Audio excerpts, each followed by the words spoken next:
এই ভিডিওটি ইলিজিক নামক ইউটিউব চ্যানেলে ছাড়া হয়। এই ভিডিওতে আপনারা কিছু ভয়ানক জিনিস দেখতে পারবেন।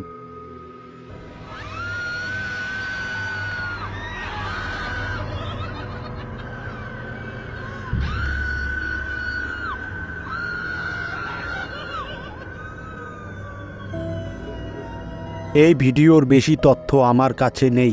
আপনাদের কি মনে হয় তাদের পাশে কে ছিল? 8ই অক্টোবর 2018 রাতে এই ঘরের সিসিটিভি ফুটেজে এমন কিছু রেকর্ড হয় যা দেখলে যে কারো গায়ের লোম খাড়া হয়ে যাবে। এই ভিডিওতে দেখা যাচ্ছে একটি পরিবার ঘুমাচ্ছিল। হঠাৎ তখনই ছোট বাচ্চাটির কান্না শুরু করে দেয়, পাল্টি খেয়ে নিচে পড়ে যায়। এই বাচ্চাটি একাই বিছানা থেকে নিচে পড়ে যায় তা কিন্তু নয়।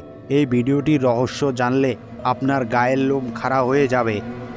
দেখা যাচ্ছিল যে বাচ্চাটি কান্না করছিল, কিন্তু শুয়ে থাকা লোকগুলির মধ্যে কেউ কান্নার শব্দ শুনতে পারছিল না।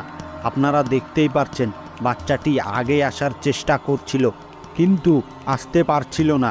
মনে হচ্ছিল কেউ পা ধরে টানছে। এই ভিডিওর সত্যি জানলে আপনি চমকে যাবেন।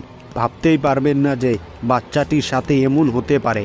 আস্তে আস্তে বাচ্চাটি ভিডিও ফ্রেম থেকে আউট হয়ে যায়। আপনারা কি জানেন এই ভিডিও দেখে তার পরিবার কি বলে?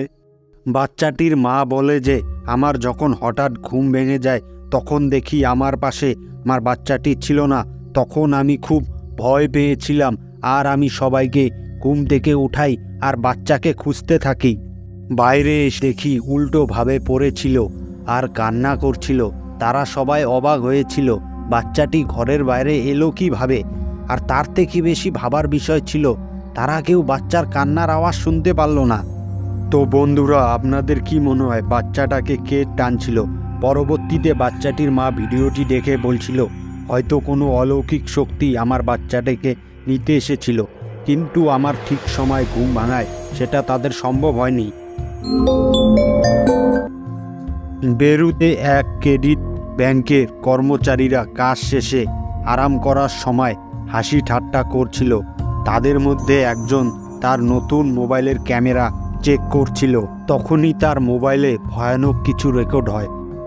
Lo que pasa es que ese mongol de Alonso, que medio bestia es. Oye, y una idea, pues, toda la vida con tu 50% no puedes hacer las cosas bien. ¡Venga! ¡Venga!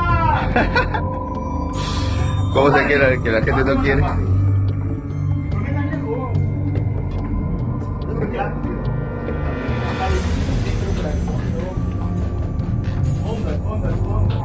¿Es por un nuevo incendio? Hay tres, pues hay tres. Oye, en la cámara, en la cámara acaba de pasar ahorita una niña corriendo.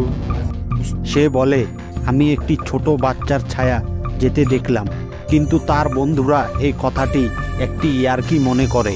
তার জন্য সে নিজে গিয়ে check করে, কিন্তু সেখানে কেউ ছিল না। তার কিছুক্ষণ পর ব্যাংকের মেন দরজা অটোমেটিক খুলে যায়।